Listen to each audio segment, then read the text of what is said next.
Lewis, Brent Hubbs, VolQuest.com, continuing our positional previews on the defensive side of the ball with the defensive line.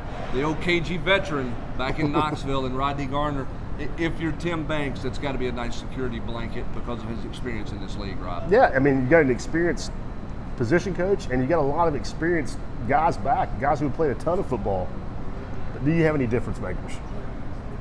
I think that's the $1 million question, and I think that's something that Rodney Garner was trying to figure out in spring, and you could see, particularly the day we were here for the open practice, the frustration he had with that group. How much different are they when they get to fall camp, having further understand what Rodney Garner wants for them? There's a couple of different pieces there. We know Greg Emerson's gone, okay, but we know that they've added a couple of pieces in DJ Perry from Kansas, and then the Tremblay kid from Southern Cal, Rob. Guys who look like physically they can be more athletic than maybe some other guys on this roster. Yeah, I agree with that. The Kansas transfer is a guy that I think has turned some heads. You know, people want to poo-poo the fact that he went to Kansas. I mean, I don't consider that a slide at all. And another wild card for me is Elijah Simmons. He's a guy that's created a lot of buzz. He's changed his body a little bit. Can he get in good enough shape to where he is, you know, one of those quote-unquote difference makers? Because I think you've got some solid guys. I mean, Matthew Butler has played a ton of snaps here. Aubrey Solomon has played a ton.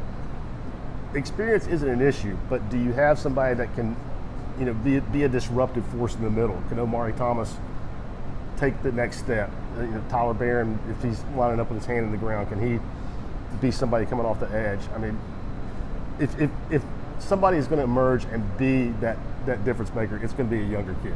I think that's established. Well, do you feel like this group can stop the run? You think that'll be the strength of this group, is that they'll be able to clog and give guys a chance to make plays? You look at, they didn't lose really, you know, any heavy contributors from last year. They were 5th in the SEC in rush yards given up, around 140 yards a game.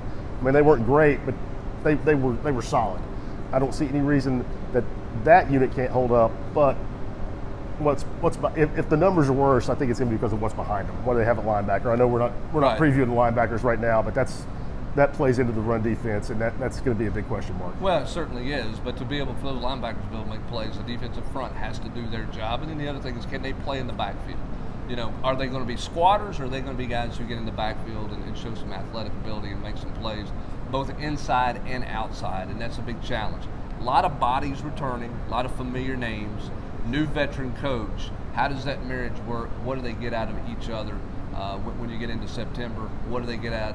What could Rodney Garner get out of them in fall camp? It's got to be better than what it was in spring. I know we felt like late in spring they made a turn in the right direction.